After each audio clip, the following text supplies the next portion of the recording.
நேசத்தின் உச்சிதங்களையும் உமக்கு தனியாய் கொடுப்பே.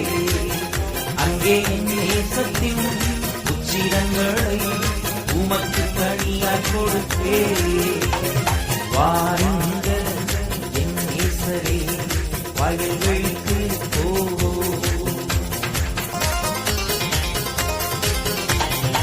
ஆராதனையில் கலந்து கொள்வே, அபிஷேகத்தால் நிறைந்திடுவே. உம்மை துதித்து துதித்து தினம் பாடி பாடி தினம் நடனமாடி மகிழ்வே. உம்மை துதித்து துதித்து தினம் பாடி பாடி தினம் நடனமாடி